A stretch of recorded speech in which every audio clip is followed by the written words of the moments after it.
I'm Susan Cook, but Lena knew me in a different life. So, consequences of name changes. It is my extreme privilege to introduce a colleague and friend to be the first speaker this morning. Dr. Kathryn Bayne is the Global Director for the Association for Assessment and Accreditation of Laboratory Animal Care International, where she has worked for over 20 years. Prior to this position, she worked at the NIH, leading a research program on environmental enrichment programs for primates, dogs, cats, and swine. Dr. Bayne is board certified in both laboratory animal medicine and animal welfare. She is also a certified applied animal behaviorist. She has published extensively on laboratory animal behavior and environmental enrichment, as well as on the accreditation of research animal care and use programs. Most recently, she was the senior editor for the text Laboratory Animal Welfare, which I already heard someone in the audience talking about this morning. There's your senior editor if you have specific questions. She is internationally renowned for her work in laboratory animal behavior and welfare. In addition to that, she is just a wealth of information about multiple species. And without further ado, I'll introduce my wonderful colleague.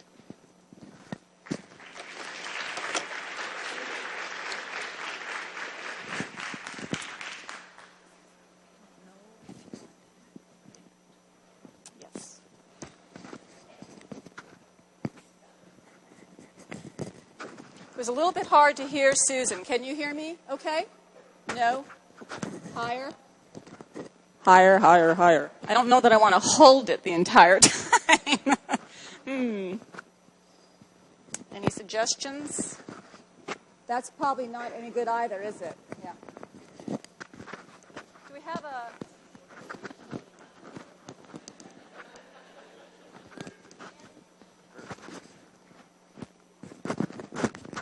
Okay, we'll work on the volume.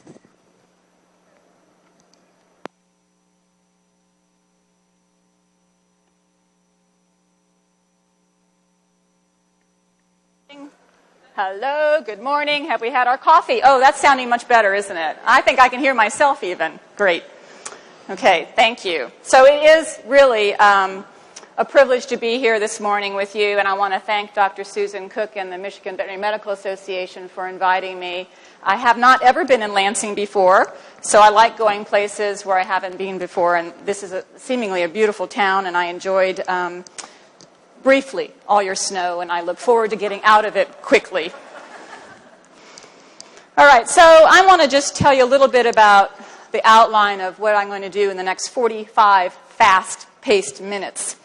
I want to establish the context of research animal behavior and how we address their welfare, how we use behavior to assess the welfare of our research animals, using behavior to actually improve the welfare of our research animals, and then acknowledging that we still have lessons to learn and knowledge gaps. Have I got a problem?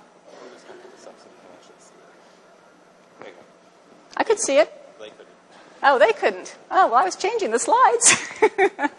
All right, thank you. So let's talk about first what is a research animal. This is just a small sampling of what we deal with in the research world. There's tremendous diversity in the types of species we use in research and teaching. They range from aquatics, reptiles, a wide variety of mammals, an equally wide variety of invertebrates, including mosquitoes, honeybees, sea urchins, earthworms, you name it. Good luck understanding the behavior of an earthworm. It's beyond my scope. Maybe somebody in the audience knows about them, but I don't. That's one of those species, Susan, that I don't know about. And that means that we have an unusually wide variety of behaviors that must be understood to appropriately interpret and improve their welfare. I concur with the Canadian Council on Animal Care, which is an organization much like the one I work for. They go around and assess and accredit research animal institutions. But they also have a variety of welfare resources on their website. And among those resources, I've plucked these two quotes. that behavior is a good first-tier measure, but may be inadequate as the sole assessment tool. Rather, it needs to be buttressed with physiology of the animal, immunology, their physical well-being and health profile. But some of those measures require invasive procedures to get a grasp of the physiology of the animal or its immunology. And of course, behavior tends, not always, tends to be less invasive way of measuring welfare. So it is perhaps a good first tier, but I'm going to establish the caveat here this morning that I'm not going forth recommending it be the sole measure of evaluating the welfare of animals. And we're going to hear more about that through the day. The CCAC goes on to say that if you are going to use behavior as your metric for animal welfare measurement, you need to look at the animal's behavioral repertoire. What's the variety and extent of behaviors they manifest in their environment? You need to look at the activity budgets of those behaviors. How much time do they normally allot to each of those activities? And then you're going to have some good understanding of those behaviors, which implies, of course, training of the people doing the observations. And then what would be the benchmark we would use for evaluating the welfare of the research animal? Typically, we look at the natural environment counterpart, the wild type, if you will. Although, as you'll see through the course of my discussion today, there are some flaws in that modality, but it is certainly a good initial measure. So that leads us then to the question of what is normal behavior for a research animal? What is the reference point for normalcy? Is it the observer's experience? Does the observer have experience in the particular species they're looking at? Are they coming to those observations with their own biases and preconceived notions, or are they a tabula rasa and merely absorbing what the animal is doing? What is the observer's experience? How knowledgeable are they? What's the living context of the animal? Is the research pig, for example, living out on a farm environment? Or is the research pig living in a pen in a downtown medical school? How do those behaviors differ for that pig in those two different living environments? And what's normal for the pig in those two different environments, both being a research pig? Animal demographics. And I've got just a couple pictures here demonstrating age differences, in this case in macaques. The monkey on the left is a young juvenile rhesus monkey, very athletic. They swing, they swim, they romp around, high level of energy. And the one on the right, oh, by the way, the one on the left is living in a captive environment in a research institution. The one on the right is a research stump-tail macaque living on a naturalistic island in Central America. Old, can you tell, old stump-tail macaque, having had lots of babies. But her behavior, much more sedate, much more confined. What would be her visual acuity? Do you think she has cataracts as an old age monkey? They get cataracts. Do you think she can hear appropriately? They have presbycusis. Old animals also experience loss of hearing. What is her normal behavior versus the normal behavior of a young juvenile animal? So when we're just taking the primate model as one example, clearly we know there are differences across species of primates. The golden lion tamarin at the top, monogamous type of monkey. The squirrel monkeys in the middle, very fluid composition to the troops. Animals come and go and commingle across troops. The rhesus monkey on the bottom, matrilineal hierarchy. Lots of dominant subordinate behaviors. So across species, we obviously recognize different behaviors that we can potentially measure as aspects of welfare. But also within species, there can be significant differences at the individual level based on, as I mentioned earlier, the age of the animal, its sex, the natural health condition of that animal. Is it, again, losing its vision? Is it, again, perhaps having some arthritis with age, just normal onset of arthritis? So what's the natural health condition of that individual animal? What's the housing system? I mentioned the farm pig on research project versus the pig at a pen in a medical school. What's the housing environment and how does that impact the behavior? And then the experience of the animal, its current experience in its existing environment, as well as the experience it had as a young animal. Was it a monkey, for example, that was raised in a natural environment breeding troop, or was it an animal that was bred in captivity in a research laboratory? All of that can impact those differences in behavior. Now, there's some great tools available online to assist facility personnel in understanding research animal behavior. This comes from the National Center for the Replacement, Refinement, and Reduction of Animals in Research out of the United Kingdom, the NC3Rs. And you're going to see several of their examples from their website and their learning modules peppered throughout this presentation. On your left, you see a female rhesus macaque exhibiting low-grade threat behavior, a little stressed, low-grade threat behavior. Her mouth is open. She's looking directly at an object, probably a veterinarian, quite frankly. And, she has a slightly stiff posture. And then we look at the marmoset in the middle. It may be a little challenging in the back because this is a small animal with a small mouth, but is, in fact, baring its teeth, and its little tufted ears are flattened back against its head. Not aggression in this case, even though it's baring its teeth. More likely an expression of fear or submission to the person that's holding it. And then you see the male rhesus monkey on the right. And I think you can tell a very, stiff posture, some piloerection, very intense direct stare, again, probably at a veterinarian. And so, again, a higher level of aggression than the female on the left. So there are nuances in these behaviors that we all need to understand if we're then going to be able to see what's stressing them and then improve their welfare by reducing those stresses. Now, Georgia Mason from the University of Guelph and several of her colleagues have compiled an online resource of photos and video clips. Many of you may have heard her speak.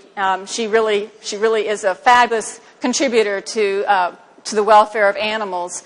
And this resource, and the URL is here, shows pictures and video clips of a variety of species of animals that engage in stereotypic behavior with an explanation. And she even has a section on laboratory animals, and I just plucked the rodent one from here that has both photos as well as video clips. So again, another excellent resource tool for our facility personnel to learn from.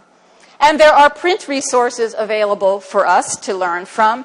The psychological well-being of non-human primates is just one of many. This comes out of the National Academies of Science.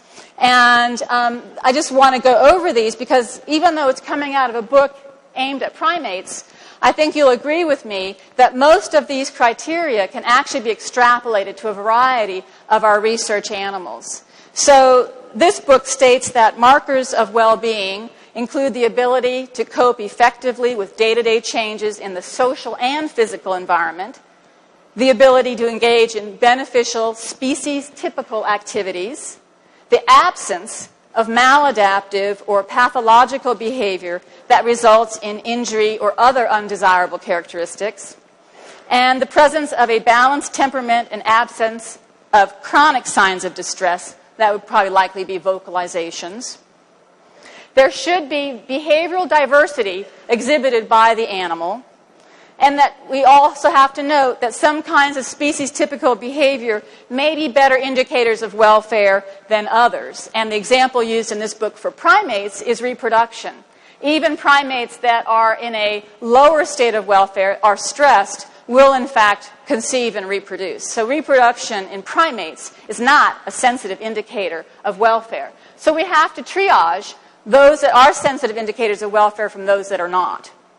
And then we should determine the etiology of atypical behavior patterns before recommending an intervention.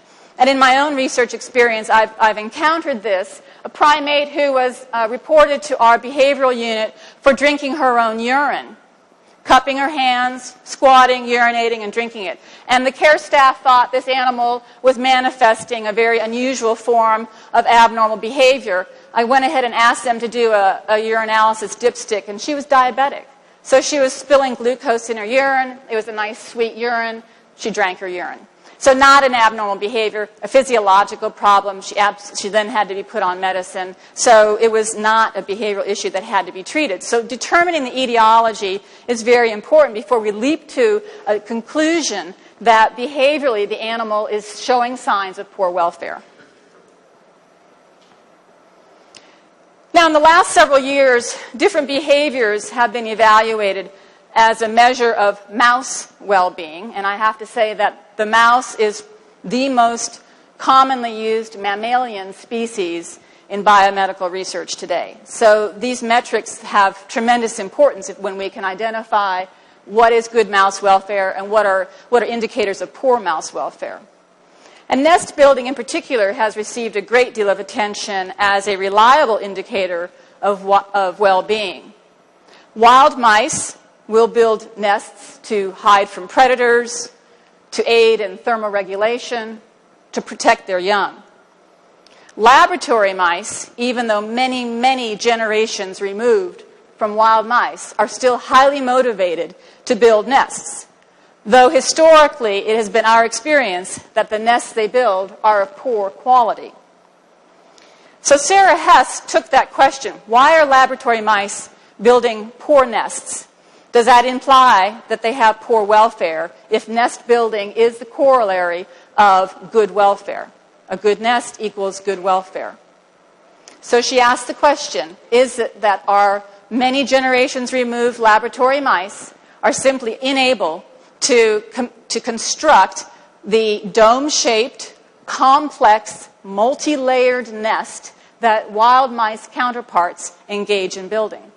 Or is it simply that we are not giving them the right materials to build the nest? So she evaluated that question by giving her mice 3 types of nest building materials. Each mouse only got 1 type of material. Shredded paper, a tissue, much like a Kim White consistency, and a cotton square using the brand name, which I'll slip using because I'll forget to say cotton square, but I'm not endorsing a particular product here, nestlet, nor am I criticizing a particular product here. But the nestlet, we all know, are the little compressed cotton squares that we have been giving mice all around the United States for many, many years as the ultimate best nest building material. So again, she used shredded paper, a tissue, and the nestlet. And then she scored the mice based on an overview shot of, as you can see, 1 being a poorly constructed nest, 5 being much more dome-shaped nest. This is, of course, with the shredded paper. And then she also evaluated how much the nest was built up against the sides of the cage to help achieve that support structure for the nest so that it could get that confirmation of being dome-shaped. Again, each mouse had only 1 type of nesting material. And what she found is the shredded paper was the best nesting material, followed by tissue, followed by the thing we've been giving our mice for at least 10 years, the nestlet. The nestlet, in fact, resulted in very poor nests despite the motivation to build a nest. So Brianna Gaskill and her colleagues took this information 1 step further, and they offered their test mice crinkled paper and the proverbial cotton square. They proposed that nest building can be used to identify thermal stressors, cages with aggressive animals, cages with ill animals, and cages with animals in pain. What they did is they took a defined amount of grams of crinkled paper, put it in the mouse cage, and then gave the mice some time to take that crinkled paper based on Sarah Hess's data that that's the best nest building material. And then those mice built a nice dome-shaped nest. Then she went along and dropped a compressed cotton square, aka nestlet, in the front of the cage where if you were just to walk past the cage, you could see the nestlet. And then she looked at the time to integrate that little cotton square into the nest. Because remember, I mentioned to you that wild mice build multi-layered nests. So they will, if you've ever seen a mouse nest in the wild, you know that they have more than 1 material typically in them. They're multi-layered, very complex. So what they were trying to do is offer their mice 2 materials to build their nests. And what they then call this is the tint test, the time to integrate into nest test. And the benefit of putting the cotton square at the front is you could see if the mice moved it or if it was left alone. And in fact, what she found was that a positive test result, tint result, is when the nestlet is moved into the nest, shredded, and then incorporated into that dome-shaped nest. A negative test result is when the square just remains at the front of the cage, in which case then you need to summon a veterinarian and someone needs to look at those mice. And what they did is they validated that a negative test result correlated with postoperative pain in mice. So they found this to be a very valuable measure of improving the welfare of mice by essentially flagging personnel when a mouse wasn't feeling well.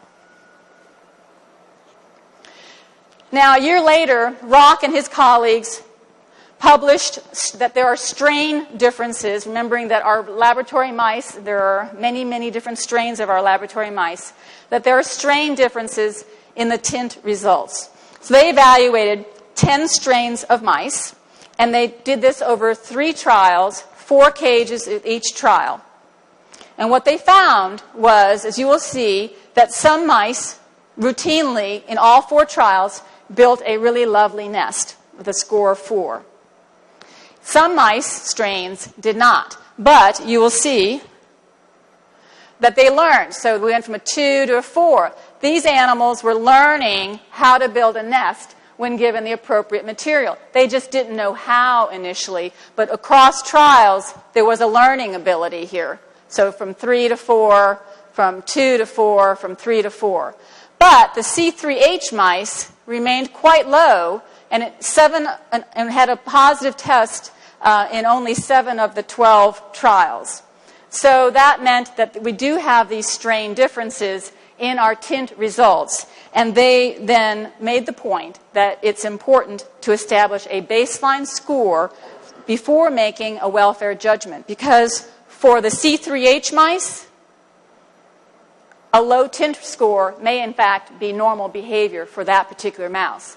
And in fact, this information is buttressed by the fact that we know that C3H mice respond differently, phenotypically, nociceptively on other tests. So this just further reinforces not only then do we have species differences, within species differences, we have strain differences in how we're going to have to make welfare judgments.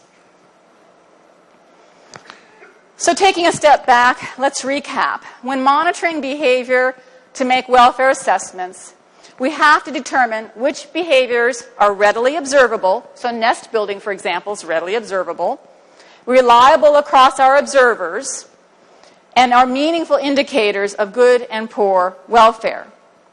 We also then have to factor in behavioral signs associated with the actual experimental effects. Remember, these are animals going off to work every day. They are used in research. So there may be some overlaying behavioral effects based on that alone.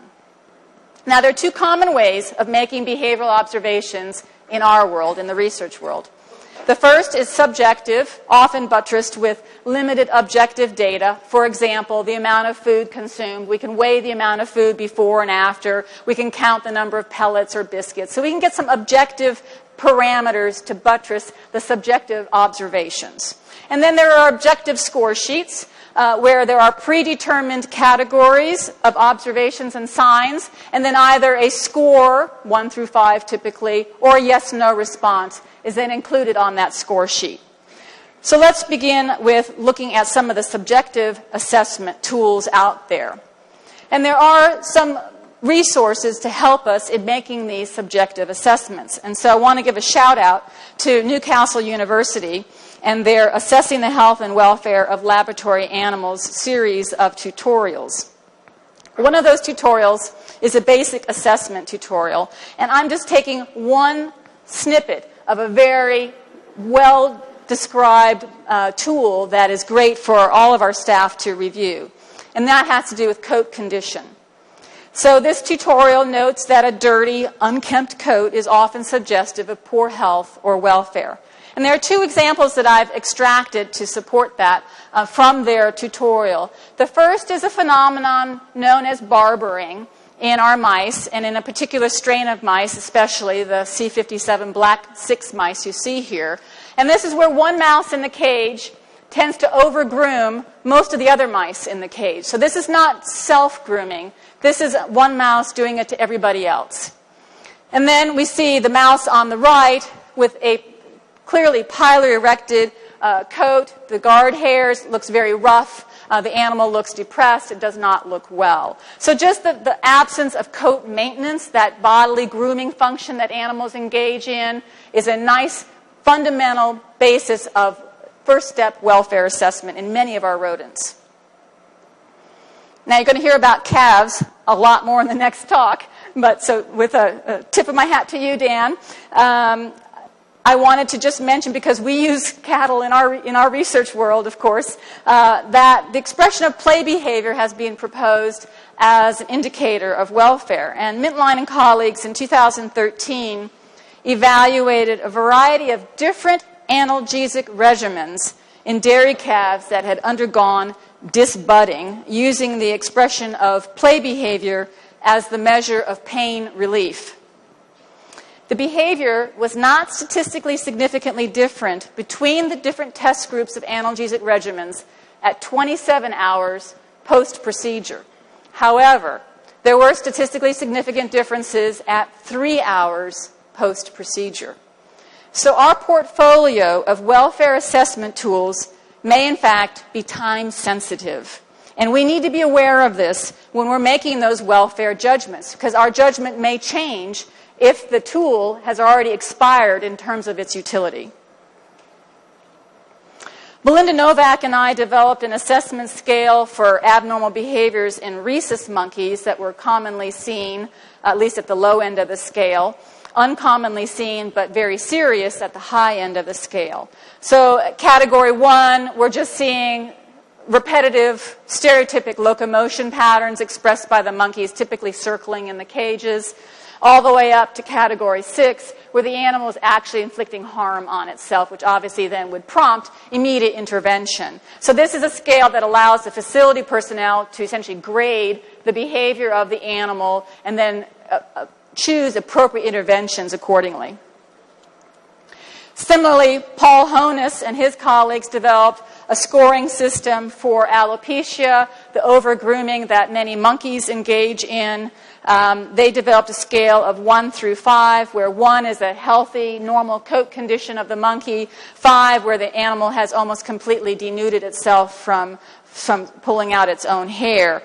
Now, this again is another nice subjective tool that is amplified by objective criteria, in that he's defined what percentage of the body is covered by the alopecia, or if it's patchy, what are the sizes of patches that are alopecic. And then you can see how, as it increases, the score becomes higher and more serious. And this is just an example of a score level 2, where it's just patchy at a certain size level.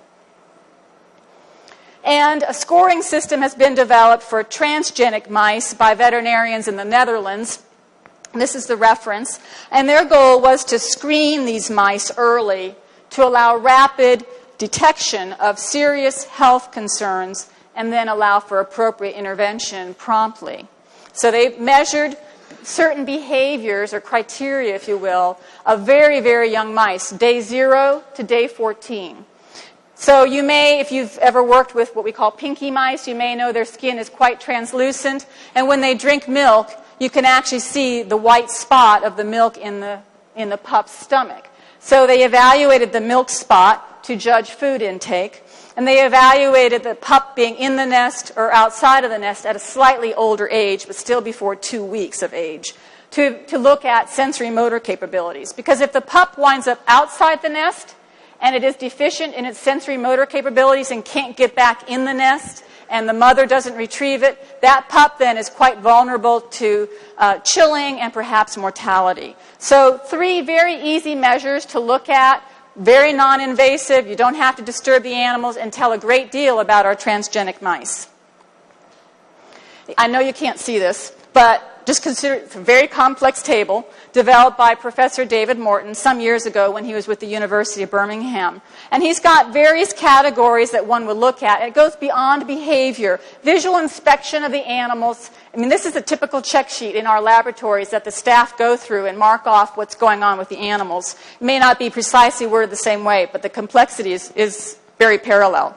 So visual inspection is one category. It's the top category. And there are some behavioral elements in each category. In this case, posture and the hair coat condition. Again, getting at is the animal engaging in coat maintenance. Then the hands-on category, the behaviors under that are, is the animal alert, inquisitive? Is it vocalizing? Are those vocalizations distress vocalizations? And then basic food and water intake. Very fundamental behaviors to evaluate. Now, one of the most important uses of behavioral assessments with research animals is for monitoring pain. And again, Newcastle University and their series of tutorials assessing the health and welfare of laboratory animals has a nice introduction to recognizing pain in postoperative animals and in a variety of species, although again, I'm focusing on rodents because they are our most commonly used mammals in research.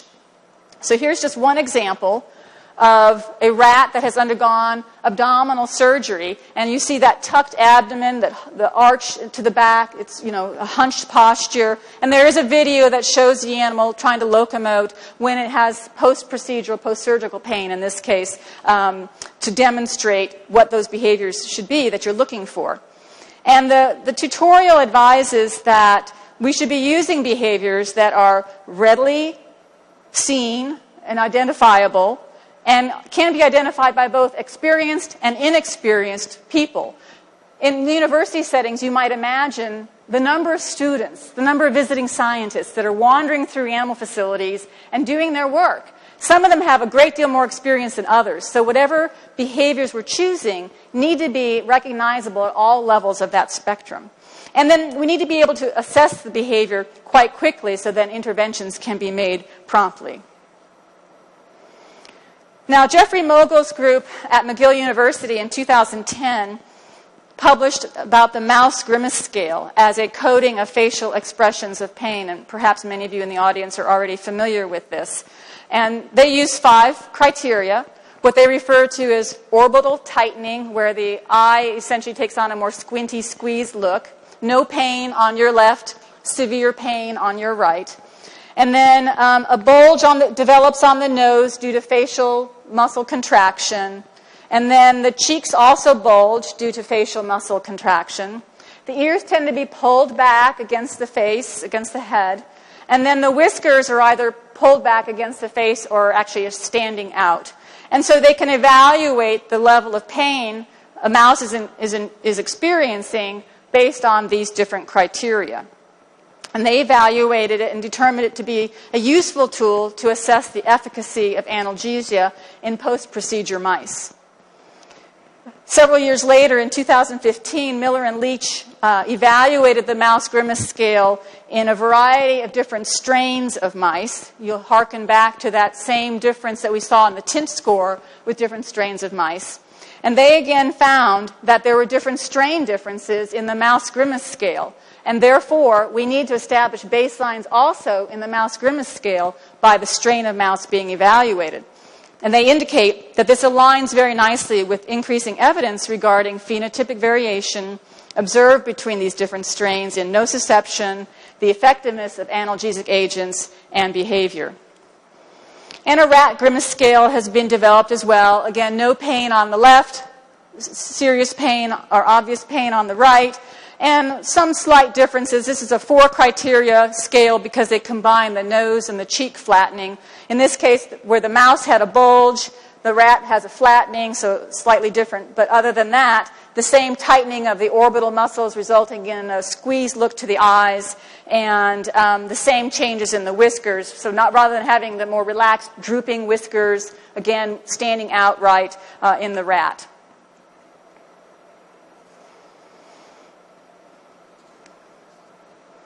Now, the NC3Rs has done a great service, I think, to our community by taking these scales and making them into printed posters, which we could then place in our animal facilities and make available to our husbandry staff, to our research staff, to the students who are working there, so they can see what they, look at the mouse that they're working with, compare it to an image on the poster, and determine then if they need to intervene or do something to help the animal to reduce the pain that it's experiencing. In 2011, Matthew Leach and his colleagues evaluated how observers look for pain in rabbits. They used historical videotapes of New Zealand white rabbits, and they defined 5 body areas on that rabbit: the ears, face, back, abdomen, and hindquarters. And then they used an eye motion tracking system on the observers to see where the observers focused their attention. Where were they looking to determine if the rabbit was in pain? And what they determined was that whether you were an experienced observer or completely inexperienced, and this was over like more than 150 people they had do this, you spent more time focused on the face of the rabbit, more frequently you looked at the face of the rabbit, and you looked at the face of the rabbit first, more often than not. So that face, and they said, well, perhaps a couple reasons. The rabbits have big eyes. We're used to, as people, looking at people's eyes to detect emotion. So maybe that's what's drawing people to look at the face. Maybe it's again because people look at facial features more than they look at other features to determine the status of another person.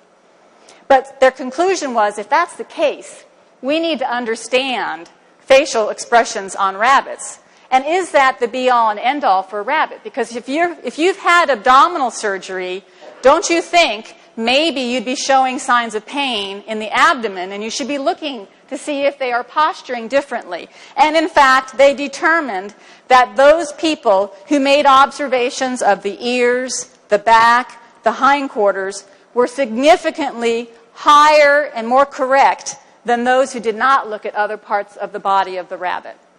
So the face is important for us as observers, but we need to remember the rest of the rabbit. But they took a lesson from their own research, and a year later, they developed a rabbit grimace scale, much like the mouse and rat grimace scale, and the same criteria of orbital tightening, cheek flattening. In this case, the nose becomes more pointed, and the position of the whiskers is also altered. And they found this not only a reliable indicator of pain, but of pain relief. Leach and colleagues then moved on to other species, as we're extending this more and more into our other laboratory animals. So what we see here then is they've looked at tail docking in piglets and the cheek tension. So you can see sort of the concave, in this case, look of the cheek from the piglet that's in no pain, pre-tail docking, to the piglet post-tail docking. And you can see obviously very clear differences, very recognizable no matter what the experience of the observer.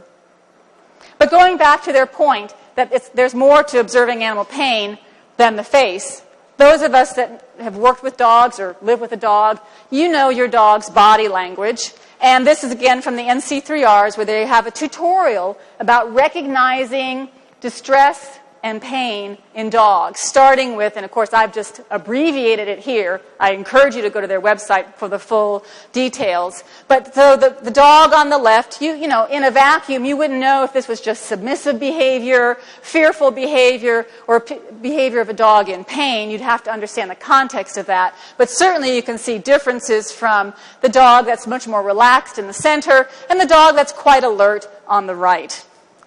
And we use this certainly in our laboratories. So you can see this technician is socializing these beagles, and then you've got one back here not so sure what's going on. Is that dog stressed? Is it a subordinate dog? We'd have to evaluate that further to see if we needed to take steps to improve that dog's welfare. But, you know, a few seconds later, here he comes around maybe to get his share of attention. And again, the NC3Rs has great video clips that show dogs at rest. What is a neutral dog? What do we even know? Do our technicians know that a dog at rest, what behaviors they should be exhibiting, or can they see the nuances when a dog is going from rest to maybe being fearful or anxious or mildly stressed. And then they have video clips of dogs that are engaging in healthy social behavior, as well as dogs that are engaging in healthy play behavior without the aggression that might reduce the welfare of other animals in that group. So now we've talked about how we can use behavior to assess welfare and then take intervention steps to facilitate the welfare, improve the welfare. Let's talk a little bit about using behavior to reduce the stress of the animal, then thereby increasing its welfare. So I'm just going to use two examples of this. The first is working with the animal, getting the animal to cooperate with certain procedures. Those of you that are in agriculture research know this very, very well. Perhaps a little new, and zoo animal research, perhaps a little newer in the research world. And then designing the housing environment to actually elicit or facilitate, foster the expression of normal behaviors. So let's start first with positive reinforcement training. And we're seeing this across a variety of species. There are a number of research laboratories now that are clicker training their rats to engage in a variety of procedures cooperatively. But this is just an example of a research pig that's been trained to follow a moving target, and the technician then takes the pig over to the scale for weighing. If the animal's on some study where they're concerned the animal may be losing weight, not eating enough, they can easily then get this animal to move without having to pick it up, have all that squealing and stress on the part of the animal. Just it motors down the hall, hops onto the scale, back it goes. So very low stress for people and for the animal. Similarly, of course, with our very smart primates, we've trained primates to do, for quite a long time, a number of different things. We've trained primates to extend an arm for venipuncture. We've trained primates to turn around so we can get vaginal swabs through the cage bars. We can train primates to do a lot of different things. New World's a little trickier because, quite frankly, not as smart as our old world monkeys, but they are still quite trainable. And so what we have here is a female currently holding the white plastic spoon, more scientifically known as the target. And then the male is trained to the black plastic spoon, or the black target. And so he's waiting. He's waiting for his target. She's been trained to follow the white target, so they slide a scale into the cage. Again, not having to get the gloves, grab the monkey, take it out of the cage, confine it, put it in a scale. The scale is put into the cage. She follows the target. She goes up on the scale. He's waiting for his target. So we can do it with socially housed animals, which is great for us. And then when you're done, you get the black target and you weigh the male. Positive reinforcement training. So very, very easy, and we're adapting it across a wide variety of species in the research world. And then modifying the environment to enhance animal well-being, commonly known as environmental enrichment, but I'm also going to talk about what we would refer to as a behavioral management program. So it goes beyond those things we have put into the cage. But thinking of environmental enrichment, we have to choose those enrichments wisely. We have to be sure that they're meaningful for the animal, that they're safe for the animal and the staff, and that they're just simply logistically feasible. We're not going to be opening a rhesus monkey's cage, sticking our arm in, and putting in an enrichment device. Just not safe for anybody, and it's not logistically feasible. So when we're going to be doing this, we're going to evaluate our colony based on the species, age, and research use. We're going to evaluate the type of housing facility, both at the cage level and the entire facility. We've actually had balls. We've given monkeys drop down the drain, break a $5,000 drain over a $2 ball. So, we have to evaluate those things. We have to look at training the animals, training the people. We have to determine who's going to be responsible for this program of enrichment to make sure it remains safe for everybody and is actually meaningful for the animals. Is it an environmental enrichment committee, or is it the overarching institutional animal care and use committee that has oversight over all of the research program? And is there a budget for this program? So enrichment, of course, is typically intended to improve the welfare of the animal over the non-enriched baseline that would be established. And sometimes it works and sometimes it doesn't, because enrichments are sometimes chosen more for the people than for the animal. And so we have to choose wisely. And we often then need to go back to that wild counterpart, the one that's in the free-ranging environment, and use that as the standard for comparison. It's not always perfect, but it is a good starting point. So what we look for then when we use that wild counterpart, and let's again take the monkey as the example, wild monkeys engage in a lot of perching behavior. And in fact, our research has shown that if we put a perch in the cage, it is preferentially used at a statistically significant level over most other forms of enrichment. So we have the wild monkey perching on the left, and then you see we can put in a resting board, we can put in metal bars, we can put in flexible PVC tubing. For new worlds that like to scent mark, we can use wooden branches as the perch. So we are giving them that opportunity to express a normal behavior, much like we do here if we give them opportunities to forage. Again, a very common behavior in the wild, and then instead of, it's not their full diet, they get their regular diet, but we supplement that with opportunities to get little bits of food by searching for it and processing it. And that, then, we know, can reduce the amount of stress behaviors because essentially they're spending more time feeding as they would in the wild, less time engaged in stereotypic behaviors. And there are a variety of ways to provide foraging to our monkeys, whether it's dribbling things on astroturf or rubbing them into shearling or using some kind of finger puzzle that they have to work the food out before they can consume it. It's all time-consuming and gets them to engage in a normal behavior. So then just some wrap-up comments, just to say that in our world, at least, this has to be a team approach. The veterinarian has an incredibly key role, as does the researcher, the husbandry staff, and then this institutional animal care and use committee has to be involved. So essentially everybody at the institution involved in the animal program has to be involved in promoting their welfare and understanding behavior. The assessment parameters have to be customized to the species, the strain, and of course the research context. We need to train our people. We need to validate that the assessment tools we're using are accurate and are not going to be time sensitive or otherwise have problems associated with it. We need to establish good criteria for welfare, whether it's good welfare or poor welfare. We need to have reliable, validatable criteria in advance. And then we have to identify the clinical and behavioral signs associated with experimental effects so that we can understand that what's inducing certain abnormal behaviors and then act appropriately. And of course, we have to communicate with each other. We have a few assessment challenges in our world that may not be true in other worlds. A single institution may have over 100,000 mice. 100,000. You're not going to do a mouse grimace scale on 100,000 mice. So we have to balance herd health with ensuring individual animal welfare. We have a variety of technologies these days that are creating challenges in conducting daily observations at a detailed level. We can see the animals, but at a detailed level. And those are individually ventilated cages, like you see this cage rack here, where they are literally in a drawer that you'd have to pull out and disturb the animals really to get a good view of them.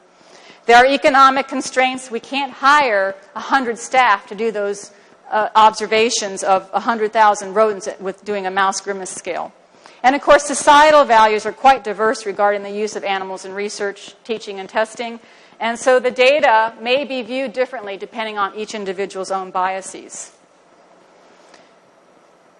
Finally, just wrapping up, probably the most commonly used species in research today is the zebrafish. Millions and millions of zebrafish are used in research, much more common than the mouse. What do we know about the zebrafish? Well, we just got a catalog of their behaviors just 2 years ago. How do we assess their welfare? 190 different behaviors manifest by zebrafish. 190 behaviors by this simple little fish. We have to triage those to determine which ones are the indicators of welfare. So we have learning lessons yet to go. We have rats that are manifesting different behaviors, like this press posturing, which was only identified initially in females, now also in males. We don't know what it means. We have to investigate.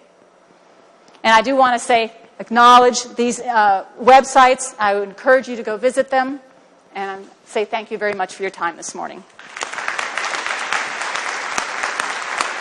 We have 5 minutes for questions.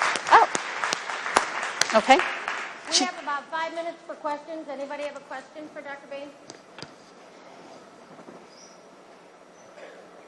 Kathy. I think there's a microphone up here.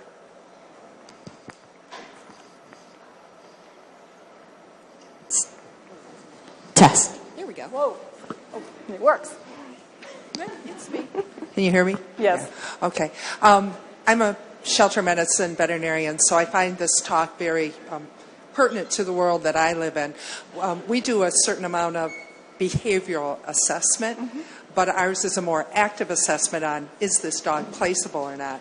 What I struggle with is the general mental health and meeting the fifth freedom. And I'm intrigued about meshing your world with our world instead of recreating the wheel, and would like you to address that and then maybe point me personally to some resources. You're to right. do more of a passive assessment. And we're talking mostly dogs and cats, although I know shelters take in a variety of animals, chickens and everything else, depending on where you are. We try to offload those as quickly as possible, like so the we're talking pig. Cats and dogs mostly. Cats and dogs. So actually there are a number of really good resources online for training staff. The NC3Rs has great tools. The UFAW textbook has some great, it's print, but it has great photographs and great messages. UFAW, Universities Federation for Animal Welfare, UFAW. And actually, if you go, we can talk later, but there are some online URLs I can send you to where various institutions, because we try and adopt out our animals too, so our control animals, even rats, I mean, all of our animals we try and adopt out, so if possible. So we have shared goals, and so we have a lot of training tools available both in print and video to assess behavior, to train staff so they can recognize behaviors. Now, I will say, our goal is not adoptability like yours is, more just general welfare. But if they are in good welfare throughout their work life with the institution and can be adopted, then of course we want that. Right, not all of your animals are adoptable. Right, so welfare issues become a challenge. You say not all their animals are adoptable, so welfare then becomes, when do you have to call it, essentially, and say, we can't, there's no mitigation of this behavior pattern. Right, recognizing that you may have to call it earlier than later. And that's where some of these scales that have been developed so that you can, in fact, identify early onset abnormal behavior patterns allows those decisions to be made really for the welfare of the animal, so they're not suffering longer. Yeah, good question. Other questions? I have a question.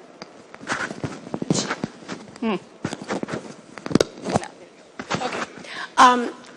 Maybe I should ask Dan this question, but I'm going to ask you because you brought up the concept of playful behavior in calves as an indication of their general well-being. And I raise cattle. And so once a baby calf bounces, I know that calf is healthy.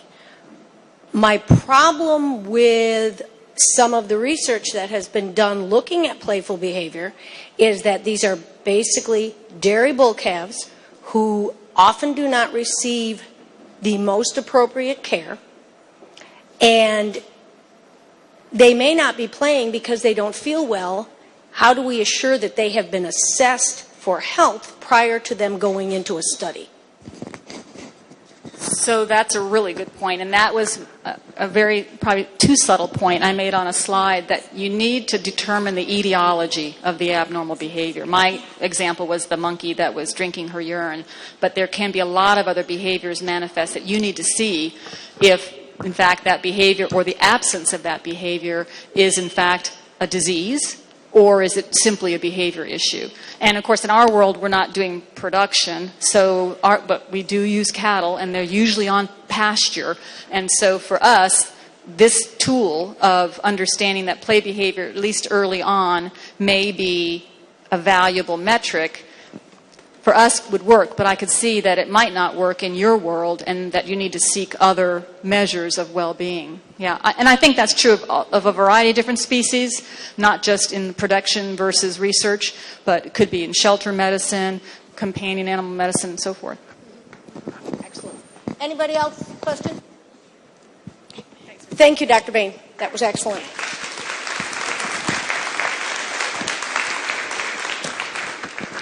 Okay, our next speaker caused us a little bit of stress